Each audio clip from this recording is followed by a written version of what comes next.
भारत के साथ गद्दारी करने वाले लोगों की आज देश में कमी नहीं है। यहाँ पर ऐसे भी लोग हैं जो कुछ हजारों में बिक जाते हैं, जबकि कई व्यक्ति ऐसे भी हैं जो ठरक और अपनी हवस के चक्कर में पाकिस्तानी एजेंट्स के हाथों ब्लैकमेल हो जाते हैं। चाइना और पाकिस्तान के रूप में हमारे दो पड़ोसी देश आज की डेट में हमारे कट्टर दुश्मन हैं।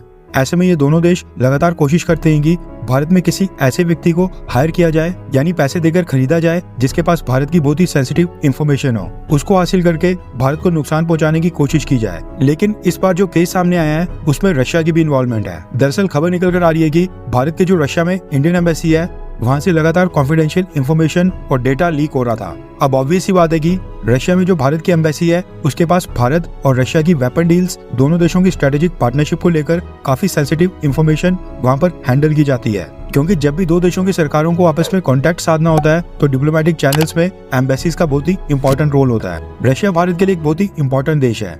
डिप्लोमेटिक रिलेशंस के साथ साथ दोनों देशों के बीच सैन्य संबंध भी काफी ज्यादा मजबूत है। आज भी भारत के 60 से 70% हथियार रशियन ओरिजिन के हैं या फिर रशियन टेक्नोलॉजी के ऊपर बेस्ड हैं, जिसके चलते दोनों देशों को एक दूसरे की कमजोरी का एहसास भी है। ऐसे में रशिया में जो इंडियन एम्बेसी है उसकी सिक्योरिटी भारत के लिए और भी ज्यादा इंपॉर्टेंट हो जाती है। लेकिन जैसा कि मैंने इस वीडियो की स्टार्टिंग में कहा था, भारत में गद्दारों की कमी नहीं है। देश के साथ गद्दारी करने वाले लोग रशिया में स्थित भारत की एम्बेसी तक भी जा पहुंच गए हैं। रेफरेंस के लिए आपकी स्क्रीन के ऊपर ब्लूमबर्ग के आर्टिकल का स्क्रीनशॉट है। रिपोर्ट के मुताबिक साल 2021 में रशिया में स्थित इंडियन एम्बेसी में उत्तर प्रदेश के एक व्यक्ति की पोस्टिंग होती है। इसका नाम है सत्येंद्र सिवाल। इसको भारत सरकार ने मिनिस्ट्री ऑफ एक्सटर्नल अफेयर्स यानी विदेश मंत्रालय के अंडर मल्टीटास्किंग स्टाफ के तौर पर वहां पर मॉस्को भेजा था। लेकिन रशिया जाकर सत्येंद्र सिवाल ये भूल गया कि देश के साथ गद्दारी करना कितना बड़ा गुनाह है। रिपोर्ट के मुताबिक सत्येंद्र सिवाल को पाकिस्तान की इंटेलिजेंस एजेंसी ISI ने कांटेक्ट किया और कुछ पैसों के बदले सीक्रेट इंफॉर्मेशन पास करने के लिए कहा, जिसके बाद सत्येंद्र सिवाल ने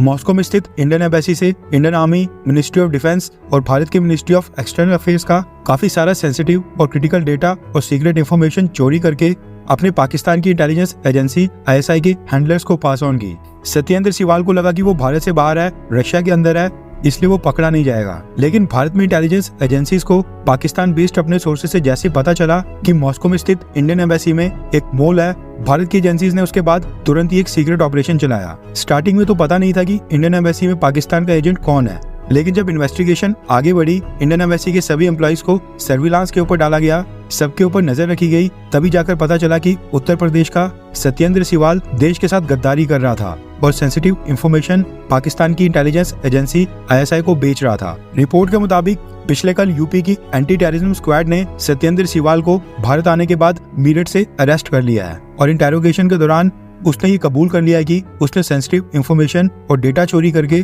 पाकिस्तान की इंटेलिजेंस एजेंसी ISI को पास ऑन किया था। अब इस बात की जांच स्टार्ट हो गई है कि सत्येंद्र सिवाल ने पाकिस्तान को कितनी इंफॉर्मेशन पास की है और कौन कौन सी इंफॉर्मेशन पास ऑन की है, ताकि इस चीज का आंकलन किया जा सके कि उस इंफॉर्मेशन से भारत को कितना नुकसान पहुंचेगा। वैसे सत्येंद्र सिवाल जैसे देश के गद्दारों के साथ क्या होना चाहिए, इनको क्या सजा मिलनी चाहिए, नीचे कमेंट करके अपनी राय जरूर बताएं।